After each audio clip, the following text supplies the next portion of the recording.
এক সময় নদিয়ায় এসেছিলেন মহাত্মা গান্ধী। নদিয়ার রানাঘাটের এই বাড়িতে চরকা কেটে স্বদেশী আন্দোলনে সামিল হওয়ার জন্য নদিয়ার মানুষকে অনুপ্রাণিত করেছিলেন। তাই স্থানীয়রা এই ভগ্নপ্রায় বাড়িটিকে চরকা বাড়ি নামে চেনেন। বর্তমানে গান্ধীজির স্মৃতি বিজড়িত সেই বাড়ি সংস্কারের দাবি উঠেছে। স্থানীয়দের দাবি, গান্ধীজির ডাকে তখন দেশে স্বদেশী আন্দোলন চলছে।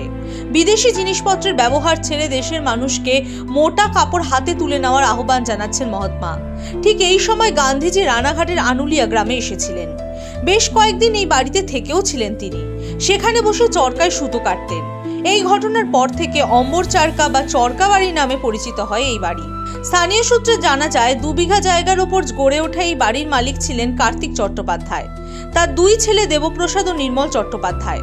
কর্মসূত্রে দেবপ্রসাদ চট্টোপাধ্যায়ের উত্তরসূরিরা বিদেশে থাকেন।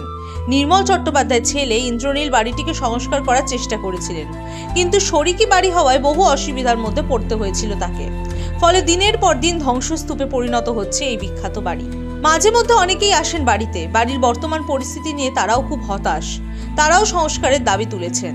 এই বিষয়ে রানাঘাট লোকসভার সাংসদ তথা রাজ্য বিজেপি সহসভাপতি জগন্নাথ সরকার জানিয়েছেন, রাজ্য সরকারেরই সংস্কার করা উচিত।